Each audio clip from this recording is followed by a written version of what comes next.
Let's start with the summer of 2018 in Maple Creek, a town where the biggest news was the high school football team's losing streak and the bakery's new blueberry muffins. The air smelled like cut grass and mosquito spray, and every backyard had a grill going on weekends. That's where Jesse and Lila lived. White picket fence, hydrangeas by the door, a dog named Buddy who barked at the mailman. They'd been married 5 years, and Jesse still called her baby like he meant it.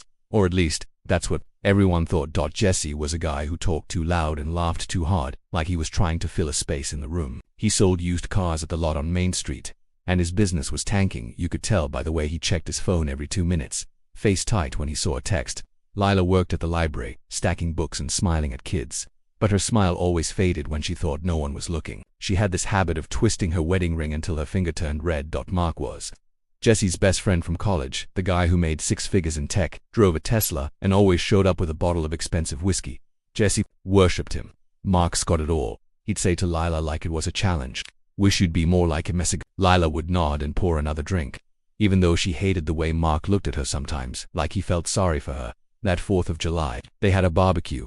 Jesse grilled burgers, Mark talked about his new promotion, and Lila passed out potato salad while Buddy chased a firefly. It was perfect, until Jesse handed Lila a beer and said, "Come on, baby, dance with Mark. He's dying too." Lila froze. Mark's face went red. "Jesse, man, it's cool." No, she loves dancing." Jesse laughed, pushing her toward Mark. Lila let Mark take her hand, but her body was stiff, like she was made of wood. When Mark spun her, she caught Jesse's eye. He was grinning, but his jaw was clenched, like he was testing her. After that, the weekends got worse. Jesse started inviting Mark over every Saturday. "Just guys' night," he'd say, but then he'd make Lila stay up until midnight, pouring drinks and laughing at jokes she didn't get. One night, Mark stayed late, and Jesse said, "Why don't you two watch a movie? I gotta finish some work." Lila's stomach dropped. Mark sat on the couch, legs apart, like he didn't know where to put himself. "He does this a lot, huh?" Mark said, nodding at the door where Jesse had left. Lila twisted her ring. "Does it? What? Act like you're part of the party favors." Lila looked away. She wanted to say yes, to scream that Jesse had been doing this since they got married, making her feel small, like she owed him something. But she just said, "He's just nervous about the business, don't mind him." Mark left 10 minutes later. Jesse came back drunk and said, "You could have been nicer. He thinks you hate him." Lila snapped, "I don't hate him. I hate you for making me do this." Jesse's face went cold.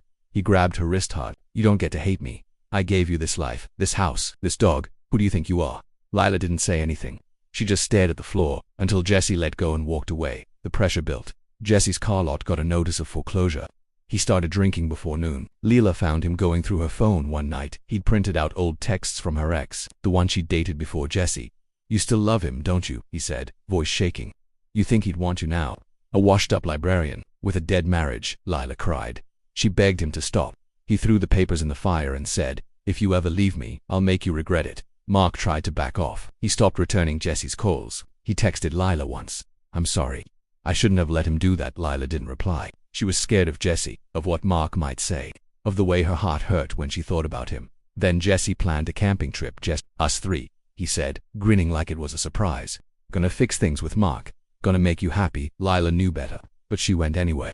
She packed her bag with a sweatshirt and a knife just in case. They drove up to the state park. At dusk, Jesse drank beer the whole way, singing off-key to old country songs. Mark sat in the back seat, quiet. When they set up the tent, Jesse said, "Lila, go get firewood. Mark and I'll get the cooler." Lila walked into the woods, her heart pounding. She heard Mark yell, "Jesse, stop," and ran back. Jesse was shoving Mark against the car. "You think I don't know? You think I don't see the way you look at her?" Mark's hands were up, defensive. "Dude, calm down. I don't want her, Liar," Jesse screamed.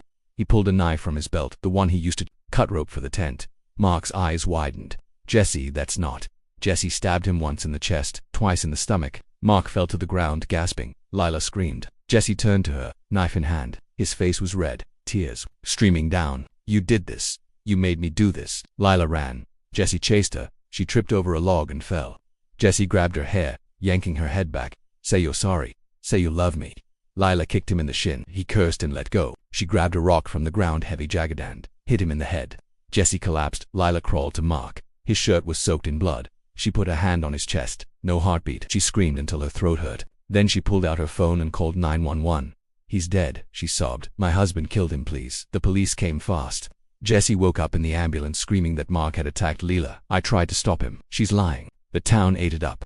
The newspaper headline said, Local car dealer saves wife from violent intruder. People brought Jessie casseroles. They called Lila a homewrecker. Her library shifted her to the night shift for her safety. But Lila had proof. A camper 2 sites over had recorded the fight on his phone. Jessie's screams. Marks, please. The DA pressed charges. Jessie's trial was 6 months later. Lila testified, her hands shaking as she held the rock she'd used to hit him. He made me feel like I was nothing, she said. Like I owed him my life. Jessie was convicted of second-degree murder. He got 25 years. Lila watched him cry as the judge read the sentence. She didn't feel sorry. She just felt empty. The town changed after that. The bakery stopped making blueberry muffins, Mark's favorite. Jessie's car lot got bulldozed. Lila quit the library and moved to the city. She got a dog rescue named Mabel and started a support group for women in abusive relationships. She still has nightmares. She still twists her rings sometimes, even though she took it off months ago. Mark's mom sent her a letter last year. It said, I used to hate you, but then I watched the trial.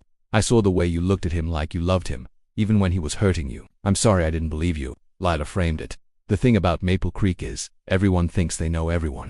But Jessie wasn't the guy who coached Little League. Lila wasn't the quiet wife. Mark wasn't the perfect friend. They were all just people, broken, scared, trying to hold on to something that was already gone. Lila visits Mark's grave once a year. She brings blueberry muffins from the new bakery downtown.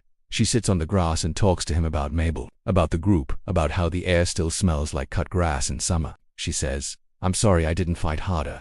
And then she cries, because sometimes, sorry is all you have. Justice, they say, is blind. But for Lila, justice was just breathing again without looking over her shoulder.